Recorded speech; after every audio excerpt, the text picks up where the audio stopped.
শুইতে বলছে। কতজন? 1 2 3 4 5 6 7 8। মাঝখানে আমি ঢুকবো, মাঝখানে আমি ঢুকবো। ওয়েটিং আছে, কোথায় জায়গা পাচ্ছে না, কোথায় শোবে।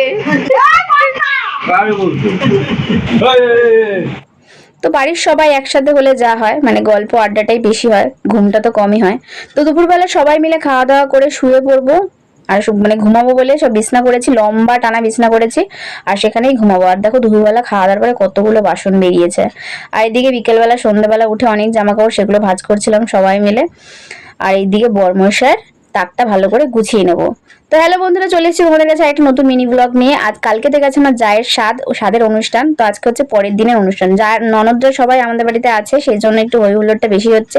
সারাদিন ঠিক মতন ব্লগ ভিডিও করতে পারিনি, আর মানে ফাঁকে ফাঁকে কয়েকটা ভিডিও করেছিলাম। দুপুরবেলা খাওয়া দাওয়ার পরে শোয়ার সময় ভিডিও করেছিলাম, তারপরে সন্ধ্যাবেলা দেখো একটু জামা কাপড় গোছালাম, তারপরে একটু চপ এনেছিল বরমশাই, সেই চপটা সবাই মিলে খাচ্ছিলাম, তখন একটু ভিডিও ক্লিপ তুলেছিলাম।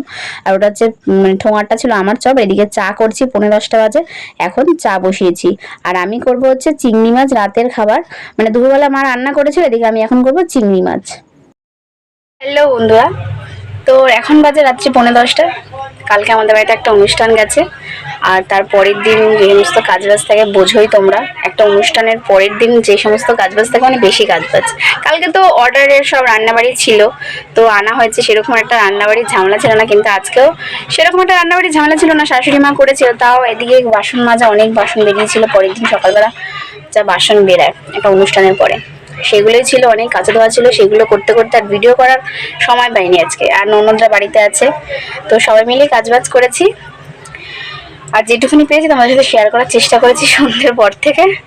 আর এখন দুপুরবেলা যেহেতু মা রান্না করেছে, শাশুড়ি মা, ডাল আর মাছের ঝোল আর হচ্ছে ভেন্ডি আলু ভাজা, পটল ভাজা, তো সেগুলো তোমাদের সাথে শেয়ার করিনি। আর এখন করবো হচ্ছে চিংড়ি মাছ ভাপা। তো যদি পারি রাত্রেবেলা ননদটা খেয়ে দিয়ে যাওয়ার ভিডিও তোমাদের সাথে শেয়ার করবো। তো আজকের মতন এইটুখানি ভিডিও করছি, তোমরা দেখতে থাকো ভিডিওটা, আশা করি তোমাদের ভালো লাগবে। তো ঝটপট করে আমার চিংড়ি মাছটা রান্নাও হয়ে গেছে, তারপরে এখন সবাইকে খেতে দিয়ে দেবো। আর শাশুড়ির একাদশী, শাশুড়ি এদিকে মাছ মাংস দিকে ধরবে না কিছু, তাই আমি খেতে দিয়েছি সবাইকে। আর মেয়েকে খাওয়াচ্ছে, এদিকে ননদদেরও খেতে দিয়েছে, মানে ননদাইদেরও খেতে দিয়েছে, ওরা বাড়ি যাবে। তো দেখো ওদের ব্যাগ গোছানো হয়ে গেছে, টাটা করছে, বলছে ভিডিওতে আমাদের দেখিও টাটা করছি। তো ইয়ার্কি মারছে, প্রচুর ইয়ার্কি মারে। আর এদিকে হচ্ছে দেখো ননদের ছেলে, আর একটা ননদ মানে ছোট ননদের ছেলে বায়না করছিল যাবে না বলে। তো দেখো সবাই মিলে বাইরে রেডি হয়ে গেছে যাবে বলে। তো এখানে আমি খাওয়া দাওয়া করে নেবো, আজকে আমাদের ভিডিওটা এইটুখানি। তো বন্ধুরা সবাই চলে গেল, আর এখন আমি খেতে বসবো। এখন বাজে হচ্ছে 11:30। তো খাওয়া দাওয়া করিনি, সবার খাওয়া দাওয়া হয়ে গেছে, তোমাদের দেখাচ্ছে একবার দৃশ্যটা। সবার খাওয়া দাওয়া হয়ে গেছে, শুধু আমি বাকি আর আমার মানে ভাসুর দাদা বাকি। তো আজকের মতন এখানে ভিডিওটা শেষ করছি, নিয়ে আসবো তোমাদের জন্য একটা নতুন ভিডিও। তো আজকের মতন এখানে টাটা, গুড নাইট।